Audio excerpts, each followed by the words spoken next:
Against the rhythmic flickering of the vaulted emergency lamps, Kalen Var tapped his stylus with an unsettling precision. He did not look at the 300 Krithan lords who filled the obsidian galleries, nor did he flinch when the sovereign's voice rattled the floor plates. In my hand, the official ledger fell heavy, destined to record the expiration of the last human in the hegemony. Most perceived the tapping as a tremor of terror, yet I noticed the sound never faltered, even when the lights died for seconds at a time. From the high dais, Sovereign Malika looked down, his skin rippling with the dark violet hues of absolute contempt. Krithans of high birth never look at the ground. It is a space reserved for the defeated and the dust, and Kalen appeared to be both. He stood there, a small, pale figure in a tunic of coarse fiber, clutching a neural slate as if it were a shield. He was a gift pet, a ceremonial burden to be discarded in the most public way possible. The decree was delivered with the weight of a falling moon. Because of her recent failures, Commander Vex's Krell was to be stripped of her fleet and exiled to the frontier stronghold of Obsidian 6. To ensure her humiliation was complete, the Sovereign bound the human to her service, a disgraced princess and a fragile ape, sent to a place where the air itself was a slow poison. Kalen bowed his head, his fingers still dancing against the bezel of his device in that strange, silent tempo. Would you have stepped into that shadow, or would you have waited for the end? Kalen didn't wait. The journey to the frontier lasted 11 standard days, marked only by the hum of a failing atmospheric recycler and the sharp, jagged silence of Commander Vexus. She sat in the command chair of the transport, her forearms crossed tightly over her chest, her skin a dull, ashen gray. Beneath us drifted the jagged landscape of Grendelworm territory, a world of iron-rich dust and tectonic vents. From the cargo bay, Kalen watched the sensor feed with a focus that bordered on the religious, his slate glowing softly in the dark. At Obsidian 6, the dry heat parts the back of the throat within minutes of landing. The stronghold was little more than a collection of stone-walled bunkers perched on the edge of a sulphurous ravine. Vexus marched toward the primary gate without a backward glance, her boots grinding the red shale into powder. Behind her trailed the human, pausing occasionally to adjust his neural slate or to stare into the abyss of the ravine where the mist never cleared. Inside the barracks, the air smelled of recycled coolant and the metallic tang of old grease. Vexus threw her helmet against the wall, the impact echoing through the hollow corridors. She spoke of honor and the regeneration enzyme of the local fauna, cursing the Sovereign for sending her to a grave. Kalen merely sat on a rusted supply crate and opened a new file on his ledger. He seemed obsessed with the respiratory steam rising from the vents, recording the exact intervals of the planet's heavy, rhythmic sighs, which meant he was either insane or deeply afraid. I watched him from the archway, my own stylus poised to record the first signs of his inevitable collapse. "It's quite impressive," Kalen said suddenly, his voice thin and level.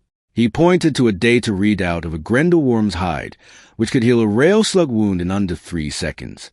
Vexus snarled, demanding to know what a soft-skinned primate could possibly find impressive about a predator that ate tanks. Kalen didn't look up from his screen. "In our digital simulations back home, we used to fight things like this for fun on the weekends," he murmured, his thumb scrolling through a complex biological map. "Usually, we gave them laser eyes to make it a fair fight." Vexus stared at him, her skin flickering with a confused, sickly yellow, unsure if she were being mocked by a madman or ghost. Throughout that first week, the human was never without his slate. I believed he was writing letters to a home he would never see, a final testament of a dying species. He walked the perimeter of the camp, counting his own breaths aloud, matching them to the cadence of the outpost's cooling fans. It was the behavior of a man trying to maintain a grip on his sanity while the walls closed in. He looked small, fragile, and utterly inconsequential against the backdrop of the frontier. From the deep mist of the ravine, a sound finally rose that silenced the fans. It was not a roar, but a low-frequency vibration that made the marrow in my bones ache. The Grendelworm had found us. Kalen Var stood by the observation window, his hand in his pocket gripping a small wooden bead, his face illuminated by the cold blue light of his neural slate. He wasn't shaking anymore. He was waiting.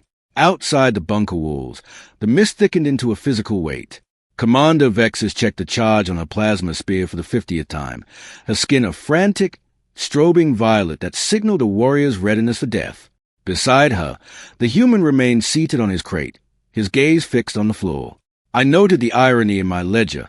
The predator would arrive from above, yet the human looked only at the dust.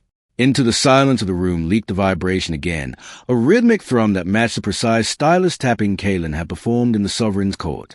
Through the heavy stone gates, the beast tore with the ease of a child ripping parchment. It was an ancient Grendelworm, its hide a tectonic landscape of overlapping plates and pulsing regeneration enzymes. Crythan rail slugs struck its chest, burying themselves in the muscle, only for the wounds to seal shut before the brass casings hit the floor. From a position on the upper rampart, Vexus launched herself into a high-altitude strike, a desperate arc of violet light aimed at the creature's neck. The worm did not even flinch. It simply opened its primary maw and caught her midair. One moment the commander was a storm of plasma, and the next, she was gone. Silence descended, broken only by the wet, heavy rasp of the creature's breath. Arch-General Valerius would have called this a glorious end, but to me, it looked like a ledger with a missing sum.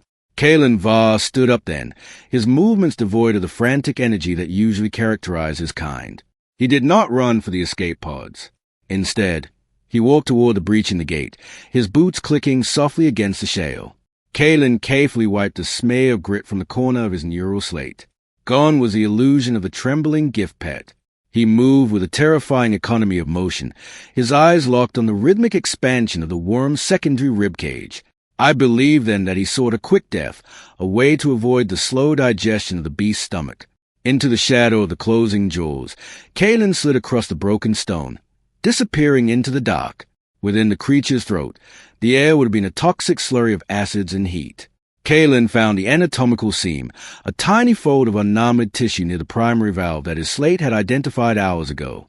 A small wooden bead, carved for a child named Alara who never grew up, slipped from his palm and into the acid. It was the only thing he let go of. He reached into his satchel and produced 4 modified mining stasis nodes, their casing light flickering in sync with the worm's slowing pulse.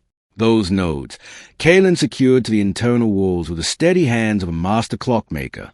He was not counting his breaths out of fear. He was timing the creature's metabolic cycles.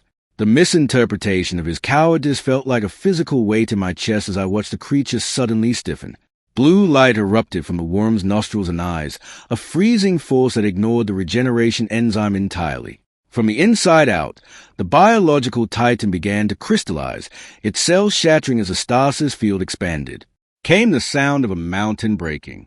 The Grendelworm did not die. It simply ceased to be a living thing, transformed into a jagged statue of frozen meat and bone.